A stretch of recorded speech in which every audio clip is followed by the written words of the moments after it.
개혁신당이 이준석 전 국민의힘 대표를 초대 당대표로 추대하고 공식 출범했습니다. 여야는 공천 준비 작업에 막차를 가하고 있습니다. 두 분과 정치권 소식 짚어봅니다. 송영원 변호사, 조현산 변호사 나오셨습니다. 안녕하십니까? 어서 오십시오. 먼저 개혁신당의 공식 출범 이야기부터 할 텐데 이준석 전 대표가 탈당한 지 24일 만에 출범을 했어요. 당 대표로 추대가 됐는데 양당과 차별화하겠다 이런 얘기를 했습니다. 어떻게 보십니까? 생각보다 차별화가 잘 안 될 것 같아요. 네. 그리고 무슨 뭐 정책 경쟁 얘기도 했던데 정책 경쟁이 안 될 걸로 봅니다. 그 정책을 개발해서 제대로 경쟁할 능력이 없는 걸로 보여요. 왜 그러냐면요. 네. 지금 그 노인 무임승차 폐지를 이제 사회 분야 공약에 사실상 1호 공약처럼 발표를 했던데요. 일단 이게 두 가지 문제가 있습니다. 첫째는 철학이 빈곤해요. 그러니까 지금 그 노인 세대는 사실 우리 사회를 여기까지 있게 만드신 분들 아닙니까? 그분들에 대해서 어떤 정서적 배려도 없이 갑자기 노인 무임승차 폐지를 발표를 했는데 이게 일종의 그 세대 갈라치기가 아니냐는 의구심이 있어요. 과거에 이제 국민의힘 대표 시절에도 성별 갈라치기 또 어떤 그 장애인에 대한 그 어려움을 전혀 이해하지 못하는 듯한 발언으로 상당히 논란이 됐었는데 네. 이번 경우도 젊은 층의 표를 얻기 위해서 사실 그 노인 무임승차 폐지를 전략적으로 들고 나온 것이 아니냐. 그러니까 평소에 그런 걸 얘기를 했으면 모르겠는데 이게 철학의 문제가 아닌 것 같아요. 그런 문제가 하나 있고요. 그다음에 두 번째로 이 정책이 앞뒤가 맞지 않아요. 그러니까 지금 개혁신당에서는 이게 노인 무임승차로 연간 발생하는 비용이 8,159억 원 정도 든다고 얘기를 하거든요. 그래서 제가 계산해봤더니 내년도 인구 추계를 기준으로 해서 65세 이상 인구에게 그 개혁신당이 주장하는 것처럼 월 10,000원씩 교통비를 지급을 한다고 하면은요, 1년에 1조 2천억 원이 듭니다. 오히려 돈이 더 많이 들어요. 그래서 도대체 그러면은 재정 절감이 목적인 건지 뭔지 이 목표를 분명히 해야 되는데 앞뒤가 안 맞는 공약을 하고 있다. 그래서 정책 개발 능력이 상당히 부족한 걸로 보여서 정책 경쟁으로 차별화가 안 될 걸로 봅니다. 예, 어떻게 드셨습니까? 아무래도 제3지대 활동을 하시다 보면 톡톡 튀는 그런 아이디어를 내실 수밖에 없을 것 같긴 한데 아까 말씀하신 노인 무임승차 관련된 법안이라든가 아니면 떡볶이 방지법 같은 그런 톡톡 튀는 안을 정책을 제안을 했죠.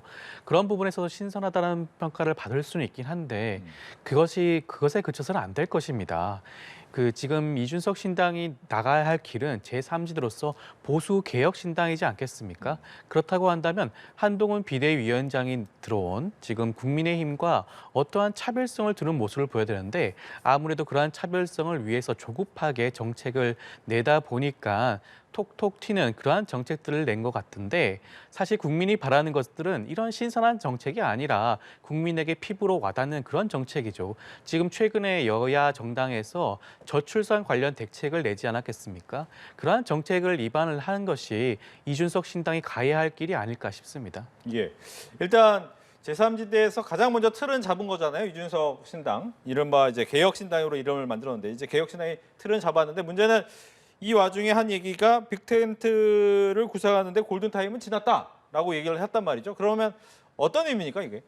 본인이 골든타임 지났다고 하는데 일단 골든타임 지난 걸로 액면 그대로 받아들여야 되지 않을까 네. 싶은데요. 그 이준석 대표가 무슨 3연대론을 얘기를 했지 않습니까? 그러니까 뭐 각 당이 이제 지역구를 분배해서 따로따로 나간다거나 혹은 뭐 지역구는 단일 기호를 쓰되 비례는 따로 나가자거나 그다음에 이제 조건 하나 붙이긴 했죠. 국민의 여망이 크다면 전부 다 같은 당으로 모일 수도 있다라고 했는데 사실 세 번째 방점을 둔다면은 이런 얘기들을 하지는 않았을 걸로 보입니다. 그래서 제가 봤을 때 현재 제3지대 그 참여자들의 구상은 이 선거 제도하고 긴밀하게 연관이 되어 있는데 결국에는 연동형 비례대표제가 유지가 된다면 각자 정당이 따로 나가는 것이 유리할 수 있습니다. 그러니까 범민주당 계열 신당은 범민주당 계열 신당대로 하나로 집합해서 통일된 기호로 비례대표를 내보내고 또 개혁신당은 개혁신당대로 비례대표를 내보내고 이렇게 하는 것이 각자 더 유리하다고 생각할 수 있기 때문에 역시나 하나의 그 당명, 하나의 정당의 틀 안에서 전체가 묶이기에는 어려운 것이 아닌가 하는 예상을 해봅니다. 네, 빅텐트 가능성.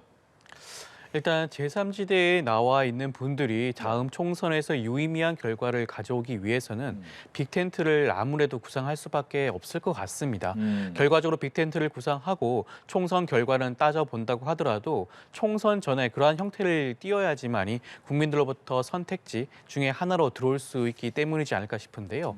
그러한 것들을 이준석 대표는 너무나 잘 알고 있으시죠. 그러다 보니까 어찌됐건 자기 주도의 빅텐트를 말씀을 하시고 하고 그러한 구상을 지금 공개적으로 밝히고 있고 여기에 다른 제3지대로 나와 있는 분들이 어떻게 보면 순응을 할 수밖에 없는 그런 분위기로 몰아가고 있는 것 같습니다. 그렇지만 이준석 신당과 이낙연 신당으로 대표되는 이 좌우 신당은 가는 길이 원래 달랐죠. 가고자 하는 길도 다릅니다. 어떻게 이 두 신당이 이준석 신당이란 그 기치 아래 하나로 모일 수가 있을지 조금 화학적 결합이 과연 가능할 건지 굉장히 우려스러운 부분이고요. 물론 이낙연 전 대표 같은 경우에는 좀 빅텐트 말씀들을 하고 계시는데 그렇다고 하더라도 이준석 신당이 요구하는 그런 모든 것들을 받아들일 준비가 되어 있을까? 그런 자세가 되어 있을까? 저는 그게 쉽지 않을 것 같아서 빅텐트 구상은 좀 쉽지 않지 않을까? 결과적으로는 그렇지 않을까 싶습니다. 예. 그러니까 출범할 때 보면 이제 이준석 대표 좌우에 이제 김종인 전 비대위원장도 있고 이낙연 전 대표도 서 있는 모습이 화면에 자주 나오고 있는데 일단 김종인 전 비대위원장 같은 경우에는 성공한다면 50에서 60석 가능하다라고 하고 이낙연 대표도 비슷한 얘기를 좀 해본 적이 있는데 앞서서도 화학적은 어렵지만 5, 60석을 위해서 합쳐질 수 있다. 그리고 5, 60석이 가능하다. 이건 어떻게 보십니까? 꿈 같은 숫자죠. 누구나 링 위에 올라가기 전에는 계획이 있습니다. 그 50, 60석은 얼마나 큰 숫자냐면요. 우리나라 비례대표 전체가 47석입니다. 정의당이 한 10% 가까이 정당 득표율, 그러니까 지난 총선에서 9.67% 얻어가지고 5석 얻었거든요. 그러니까 50에서 60석은 지역구에서 한 40석 이상 당선돼야 가능한 수치이기 때문에 굉장히 현실성이 떨어지죠. 다만 이제 한 가지 변수는 있습니다. 이낙연 전 대표 같은 경우는 전통적인 제3지대론에 매달릴 것이 아니고 자신이 만드는 당이 여기가 진정한 민주당이다. 그러니까 민주당과 같은 사법 리스크가 없고 민주당과 같은 어떤 도덕적 리스크가 없고 여기야말로 현재 더불어민주당을 대체할 수 있는 진짜 제1야당이다. 선명 야당이다라는 기치를 세우고 민주당 대체 프레임을 세우면은 그것은 조금 가능성이 있어 보여요. 그러니까 이낙연 전 대표로서는 1985년에 그 신민당 돌풍 그런 걸 재현하는 걸 목표로 삼는다면 혹시 가능성이 있어 보이는데 네. 그 경우에는 신한민주당도 과거에 제3지대를 하겠다고 하지 않았습니다. 민한당을 대체하겠다고 했거든요. 그러니까 그런 점에서 이낙연 전 대표가 과연 전통적인 제3지대론에 매달릴 것인가 이건 좀 숙고해 볼 문제라고 생각합니다. 네. 5, 60석. 지금 제1야당 대표인 이재명 당대표도 다음 총선의 목표가 150석에서 플러스 한 석이라고 말씀을 하셨거든요. 네. 그런 말을 빗대어 본다면 굉장히 높은 수치죠. 5, 60석을 목표로 할 수는 있지만 현실적으로 굉장히 불가능한 숫자에 가깝지 않나라는 생각이 들 수밖에 없고 지난번에 안철수 신당이었죠. 안철수 대표와 그다음에 박지원 전 원장 같은 그런 구동교동계 세력들이 뭉쳐서 호남을 석권했을 때도 그때 지역구 의원 선수가 아마 25석이었나요? 아마 그 정도 되었을 겁니다. 그렇게 돌풍을 일으켰음에도 불구하고 5, 60석에 근접하지조차 못했습니다. 과연 지금 제3지대에 나와 있는 분이 안철수 그 당시 대표만큼의 그런 대선 주자로서의 역량을 가지신 분인지 그리고 구민주당 세력과 같이 지역에 확고한 지지 기반이 있는 분들인지를 한번 따져본다면 5, 60석이라는 건 굉장히 큰 꿈이 아닌가 싶습니다. 예. 두 분 다 이제 5, 60석은 굉장히 큰 수치다라고 이야기를 해줬는데 그러다 보니까 이제 이낙연 전 대표가 불출마를 선언한 부분에 대해서 계속 얘기가 나오거든요. 뭐 개항을로 나가야 된다라는 얘기도 있고 아니면 호남, 광주 쪽으로 나가야 되는 거 아니냐라고 얘기를 하는데 처음에는 내 말을 바꿀 수 없다라는 입장이 좀 강했는데 좀 듣고 있다라고 하는 거 보면 나갈 수도 있다 이렇게 봐야 됩니까? 어떻습니까? 글쎄요, 지금 이낙연 전 대표 입장은 굉장히 곤란한 사정이 아닐까 싶습니다. 지금 본인이 생각하는 거는 이번 총선은 건너뛰고 제3지대에서 어떠한 득표를 얻은 다음에 아무래도 다음 차기 대선을 염두에 두고 있을 것으로 여겨지는데 네. 만약에 이번에 지역구 선거에 나갔다가 그 가능성이 아무리 좀 있다고 하더라도 만약에 패배했을 경우 그 타격은 엄청날 수밖에 없습니다. 대선 주자가 어떻게 지역구 선거에서 이기지 못하냐는 그런 비판에 직면할 수밖에 없고 그러면 제3지대 정당 내에서 대선 주자로서의 그 가능성조차 굉장히 많이 줄어들 수밖에 없기 때문에 글쎄요. 주위에서는 계속해서 지역구 출마를 강조하고 이낙연 대표 같은 분들이 지역구에 나서야지 사실 이 지역구 후보들 중에 경쟁력이 그나마 있다고 할 수 있는데 그럼에도 불구하고 본인의 그런 대선에 대한 꿈을 생각한다면 과연 그 기대를 받아들일지 저는 좀 의문이 아닐까 싶습니다. 대선을 생각하기 때문에 리스크의 부담을 큰 일은 하지 않을 것 같다라고 얘기를 하셨어요. 어떻습니까? 저는 조 변호사님하고 결론은 같은데 네. 이유는 조금 달라요. 그러니까 저도 이낙연 전 대표가 결국에는 본인의 불출마 공언하셨던 거를 그대로 지키는 것이 가장 바람직하다고 보긴 하는데요. 네. 근데 이유가 좀 다른 것이 앞서도 말씀드렸지만은 이낙연 전 총리로서는 전형적인 제3지대론에 얽매일 것이 아니고 여기가 진짜 민주당이다라는 프레임을 갖고 민주당 대체를 위해서 노력을 해야 됩니다. 그러면은 호남에서부터 시작해서 이제 북상해오는 전형적인 그런 전략을 써야 되겠죠. 2016년에 국민의당이 했던 전략인데요. 그 전략을 쓰려면은 이낙연 전 대표는 어쨌든 선거를 진두지휘해야 됩니다. 그리고 호남의 26개 지역구를 전부 다 지원 유세를 다녀야 되고 호남에서 일정 부분 인정을 받기 시작하면 그다음에 수도권의 지원 유세를 다녀야 되죠. 네. 그런 상황에서 이낙연 전 대표가 지역구 출마를 하면은 특정 지역에 묶이게 되기 때문에 자기 선거구를 벗어나기 힘듭니다. 그래서 아마도 이전에 불출마를 공언했던 약속을 그대로 지키지 않을까 하고 예상해 봅니다. 알겠습니다. 아무튼 불출마 쪽으로 두 분 다 같은 얘기를 해주셨어요. 이제 민주당 얘기를 좀 더 해보겠습니다. 이재명 대표가 이해찬 전 대표를 만났습니다. 왜 만난 겁니까? 지금 그 전에 전 총리 두 분을 연속해서 만나셨지 않습니까? 그 연장선에서 원로분을 만났다고 볼 수가 있을 것이고요. 원래는 1월경에 1월 초순에 만날 수 있었지만 그때 이재명 당대표의 피습 사건으로 인해서 그 만남의 시기가 대폭 좀 늦어진 면이 좀 있을 수밖에 없을 것 같습니다. 이 두 분 같은 경우에는 어찌됐건 간에 친명의 좌장으로 불리는 지금 이해찬 전 의원이시지 않겠습니까? 네. 그러다 보니까 이 두 분의 만남에 대해서 의미 부여를 많이 하고 있는데 이해찬 전 의원 같은 경우에는 이번에 통합에 대한 말씀을 분명히 해주셨고 차기 공천 과정에 있어서 잡음이 없이 총선을 승리로 이뤄낼 수 있도록 그런 언지를 하신 것으로 보여집니다. 지금 이재명 당 대표 입장에서는 물론 지금 여러 가지 말들이 나오고 있지만 지금은 단지 적격 부적격 심사 단계일 뿐이고요. 공천 과정은 이제 곧 시작될 수밖에 없습니다. 그 과정에서 잡음을 최소화한다면 차기 총선에서 좋은 결과를 얻을 수 있지 않을까 그런 얘기를 오가지 않았을까 싶습니다. 예. 그러면 거기서 이제 크게 이겨서 꽃을 피워야 된다고 또 얘기를 하셨더라고요. 이해찬 전 총리가. 꽃이 뭡니까? 아무래도 당장 총선을 염두에 둔 것은 아닐 것이고 총선 이후의 전국에 대한 말씀을 하신 것으로 보이고 네. 어차피 이재명 당대표 입장에서는 차기 총선을 승리로 이끈 다음에 다음 대선을 염두에 둬야 되지 않겠습니까? 대선 시기에 대해서도 뭐 일각에서는 뭐 시기가 뭐 불확실한 면도 있지 않냐 이런 말까지 나오긴 하는데 네. 그런 것들은 차치하고서라도 차기의 대선 주자로서의 모습을 이번 총선을 통해서 보여줘야 된다. 통합의 모습을 통해서 총선 승리를 이끌어내야 된다. 그러한 말들이 아닌가 싶고 지금 뭐 일각에서는 뭐 자객 공천이니 친명이 그런 말들이 오가고 있긴 한데 예. 지금 사실 자객 공천으로 불리는 것은 오히려 국민의 힘이 아닐까 싶습니다. 지금 친명으로 불리는 분들은 단지 적격을 통과했다는 것이지 공천 과정에서 단수 공천 내지 전략 공천으로 이루어진 바가 전혀 없습니다.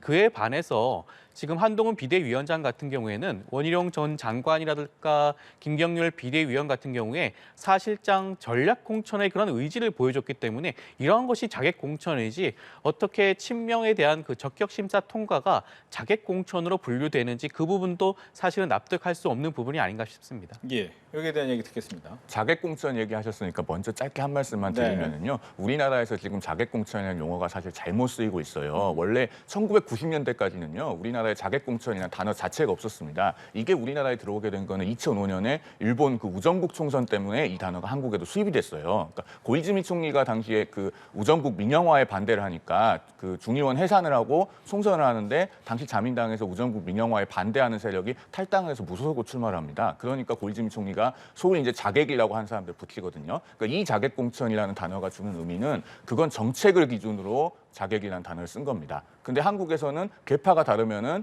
같은 당인데도 다른 계파의 선거구에 자객을 보내거든요. 그래서 민주당은 지금 당내에서 이 자객공천이라는 용어가 횡행하고 있는데 이거는 좀 용어의 연원을 알고 당내에서 이런 단어가 쓰이는 거에 대해서 심각하게 생각을 하셔야 돼요. 그다음에 그 이해찬 전 대표와 이재명 대표의 회동에 대해서 짧게 말씀드리면은 김부겸 전 총리가 이틀 전에 민주당의 공천 상황을 정면으로 지적을 했잖아요. 그 자격심사위원회에서 납득하기 어려운 조치가 있었다. 이런 발언을 공개적으로 하셨기 때문에 그것에 대한 대응의 성격으로 봐야 되고 다만 그럼에도 불구하고 대표하고 이해찬 전 대표를 만났다고 해서 어떤 상황이 해결이 되는 것이 아니고 결국에는 이재명 대표가 가시적이고 구체적인 조치를 해야 그 당내의 공천 분란이 잠재워지는 것입니다. 저는 이재명 대표가 결국에는 본인이 불출마를 해야 그 친명 공천 논란을 불식시킬 수 있을 것으로 봅니다. 예, 불출마 얘기하니까 여쭤볼게요. 결과적으로 원희룡 전 장관과 개항을 해서 만날 것 같다는 분위기가 나오는데 이제 불출마 얘기를 해주셨단 말이에요. 근데 출마하겠죠? 지역구에서 당선되셨기 때문에 네. 해당 지역을 지금 불과 몇 년 되지도 않는데 이 자리를 떠난다는 것 자체가 어떻게 보면 정치인, 국회의원 이재명 입장에서도 지역 주민들에 대해서 설명하고 설득할 그런 부분들이 굉장히 적지 않겠습니까? 저는 그런 면에서 아마 지역구 출마는 그대로 유지할 가능성이 있는데 네. 다만 하나의 가능성이 있다고 하는 것은 전국적으로 다음 선거 총선을 진두지휘하기 위해서 네. 지역구 선거에 얽매일 필요가 있냐라는 말이 분명히 나올 것으로 보여지고 그 지금 경쟁 후보로 나오겠다는 분이 원희룡 전 장관이다 보니 네. 자칫 잘못하면 원희룡 대 이재명, 이재명 대 원희룡에는 그런 지역구 선거에 갇혀버릴 수 있다. 그렇게 하면 다음 차기 총선에서 민주당 대 국민의힘 대결 구도가 희석될 수 있는 그런 가능성이 있기 때문에 그 부분에 있어서 지역구가 아닌 뭐 비례대표라든가 그런 부분의 선택은 가능하겠지만 글쎄 저는 뭐 불출마 선언까지 하실 필요가 있을까 그리고 현실적으로 그게 가능할까라는 생각을 지울 수 없을 것 같습니다. 비례대표는 어떻게 보십니까? 비례대표는 이제 그 선거제를 어떻게 결정할 것인가에 달렸는데요. 병립형이 유지가 되면 모르겠습니다만 지금 언론 보도가 계속 나오고 있는 것은 민주당이 결국에는 연동형 존속으로 가닥을 잡고 있다고 보도가 나오지 않습니까? 네. 그러면 연동형을 존속하게 되면 이재명 대표는 비례대표 출마하려면 민주당 대표직을 내려놓고 위성정당에 가야 돼요. 순서가 확실하지 않으니까. 그렇죠. 네. 그거를 과연 할 수 있느냐 의문이 들기 때문에 비례대표는 저는 좀 현실성이 낮은 것 같고 결국에는 개항을 해 다시 나오느냐 불출마냐인데 사실은 이재명 대표 본인이 불출마를 하지 않으면은 계속 친명 공천에 대한 논란은 계속될 수밖에 없어요. 네. 지금 국민참여공천제를 한다고 합니다만은 그 기준이 결국에는 친명에 유리하게 세워지는 것이 아니냐라는 의구심이 계속될 수밖에 없거든요. 한번 네. 지켜볼 문제입니다. 여기 이제 계속해서 이야기를 해드리면 말씀하신 것처럼 국민참여공천제 그리고 그동안 민주당은 시스템 공천을 해오겠다라고 해왔고 그 기준을 맞춰 왔단 말이에요. 근데 말씀하신 것처럼 친명계가 유리해지는 거 아니냐 결과적으로 국민참여공천제에서 적극적인 지지자들의 참여에 의해서 결국 친명의 사람들이 되는 거 아니냐라는 건 어떻게 불식해야 되나 이런 고민이 있을 것 같긴 해요. 민주당이 항상 내세우는 기준이 시스템 공천이라고 할 수 있는데요. 네. 이번에 국민 참여 공천 같은 경우에도 국민들이 그러한 기준을 설정할 수 있는 그런 기회를 부여한다는 것입니다.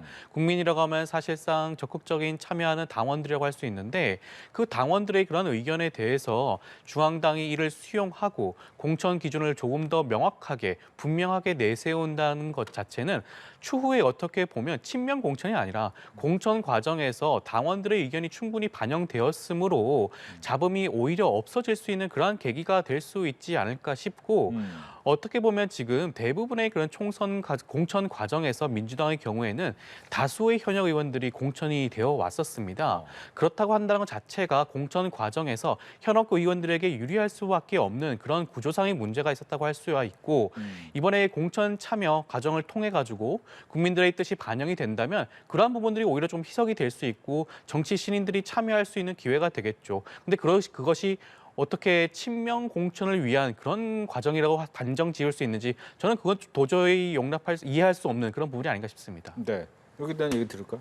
그 자격심사위원회에서부터 이미 많은 논란이 있지 않았습니까? 예를 들면은 징역 3년으로 1심 실형을 받은 황운하 의원 적격 판정을 받았고 뇌물수수로 재판을 받고 있는 노웅래 의원 적격 판정을 받았고 또 과거에 이제 고문치사에 연루가 됐다고 하는 그 정희찬이라는 분도 적격 판정을 받았다가 부적격으로 번복이 됐었고 그런데 이런 일들에 관해서 결국에는 전과가 4개나 있고 현재 재판 여러 개 받고 있는 이재명 대표를 적격을 줄 수밖에 없으니까 이분들도 적격이 되는 거 아니냐라는 논란이 끊임없이 따라다녔어요. 그래서 제가 이재명 대표의 불출마를 얘기를 하는 거고요. 마찬가지로 국민참여공천제도 이재명 대표 본인이 지역구에 출마를 하는 한 그 친명이 유리하게 공천 시스템을 설계했다는 그런 의혹으로부터 자유로울 수가 없게 되는 겁니다. 지금 이미 민주당에서는 그 비명 횡사, 친명 횡재 이런 말들이 지금 나오고 있지 않습니까? 이런 조어가 만들어질 정도가 되면은 굉장히 위험수위에 이르는 것이고 그렇다고 누가 이재명 대표의 정말 그 핵심 친명인지 국민들이 잘 알지도 못한 상황에서 특정한 사람들 몇 명을 공천에서 탈락시킨다고 해서 이 문제가 불식이 되지 않아요. 그렇기 때문에 이재명 대표 본인이 불출마하는 것 말고는 다른 적절한 수단이 없을 것이라고 보는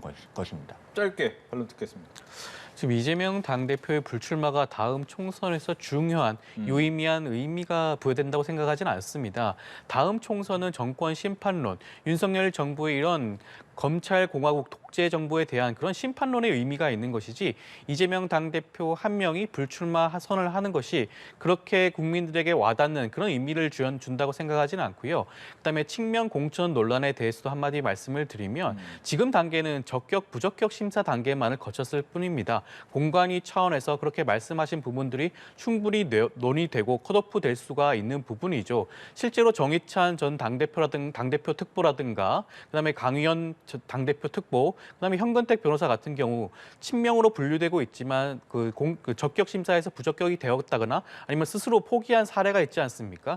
이러한 친명들이 사퇴하는 것에 대해서는 어떻게 큰 의미를 부여하지 않고 이러한 적격, 부적격 심사를 통과했다는 것 자체에 대해서만 너무 큰 의미를 부여하는 것은 온당치 않은 게 아닌가 싶습니다. 알겠습니다.